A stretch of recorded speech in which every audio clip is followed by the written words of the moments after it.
So if you're watching this video, I probably don't have to tell you that the Bitcoin halving is upon us. It's like days away, and there's a lot of excitement over it. I also don't have to tell you that the price of Bitcoin has gone up almost to what, 73, 74,000, and back down under 60,000 in the last couple days as well.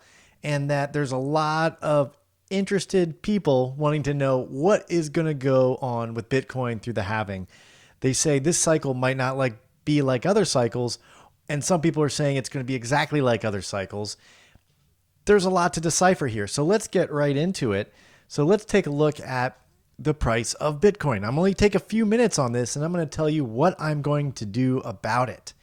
So here is Bitcoin, and as you can tell, it's, the high was 73,777. A lot of sevens in there, super lucky for you gamblers out there, not me. But anyway, 73,000. And right now we're testing a floor of support right here around 60,100. This line right here is just above, it's about 60,100. And as you can see, we keep bouncing off this, it tests this line right around here and it tends to bounce off. It broke through, but it bounced back up. So if you look at past halving cycles, this really isn't that much different. The real question is, we've tested some highs and the highs keep getting lower, as you can see here. Can I draw on this? Probably. These highs, if you look here, this high is lower than this high. And then, so we tested the high, we bounced off it, haven't gone back above it since that major high.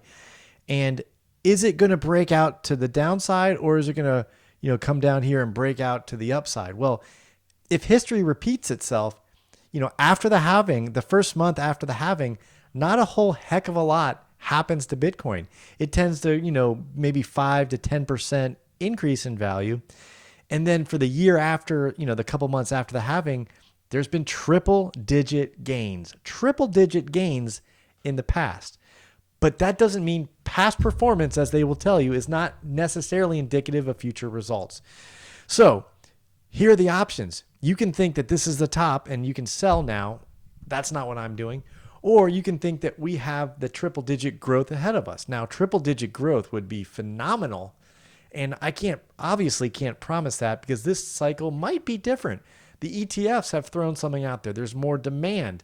This halving, we're going to go from, whatever we're producing in Bitcoin, it's going to be half of what we're producing in Bitcoin.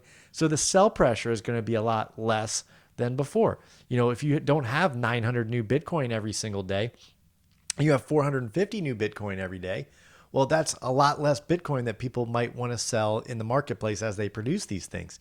So that would have, an upward pressure on price, especially with all the new demand. Hong Kong just got their ETF approved and is, BlackRock has bought, I think, something in the neighborhood of 200 and some thousand Bitcoin. So just staggering numbers. The appetite for Bitcoin is just immense. So all that being said, what am I going to do about it? So, I have a small amount of money, I would say, in the crypto field. I say small compared to a lot of other YouTubers out there. So my goal was to see if I could take, $2,000 and turn it into 100,000. And I added some money along the way and I did some other projects, but I'm at probably around 30,000. And I probably put a couple, I think I shouldn't say a couple, probably about $15,000 of cash in there. So, but I'm still up overall on crypto. Now that's this year. Now my taxes might look different because I had a crappy, lot of rug pulls last year and a lot of nonsense. But this year, I'm still up on my crypto. But what am I doing about it? And I will tell you, and I've talked about this one over and over again, is the Eazybot. It all comes back to Eazybot. I've been in this one since August 25th of 2022. It keeps going farther and farther in the past. As you can see here, my bots are all inactive because these are DCA bots. So they go hit a price and then they retreat back. If the price retreats back, well, they sit dormant because I didn't have enough underlying USDT for them to buy down. But now my bots are paused. I believe, this is my opinion, this is not financial advice, don't act upon this, I'm just telling you what I'm doing. But I'm looking at this floor of support. That's a different one. That's a Telegram. Here we go. I'm looking at this floor of support as maybe this is the bottom. I'm going to watch it for maybe another day or two. But then I'm going to figure out how to pump some more USDT into my my Eazybot to let them start to buy and then sell on the way up. So that's what I'm doing. I also recently got into Johnny Blockchain. I only have 3 bots going right now. I don't think I can easily show that to you, but I'll talk about it in future videos. So I'm testing those out. I have 3 bots going there. I will tell you there's some neat things about that one. Don't have all the info to tell you, but I will share that with you in future videos.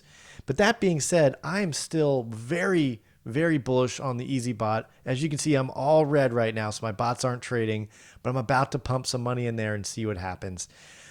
With that being said, that's really all I have to tell you is that what direction do you think Bitcoin's going to go? Is it going to break out to the upside or break down and just go below 50, 40, 30, 20? Where do you think Bitcoin's going? Do me a favor, leave me a message down below. If you're not a subscriber, hit the like button, hit the subscribe button, share it with your friends, family, coworkers, people at church, and other people you may or may not know.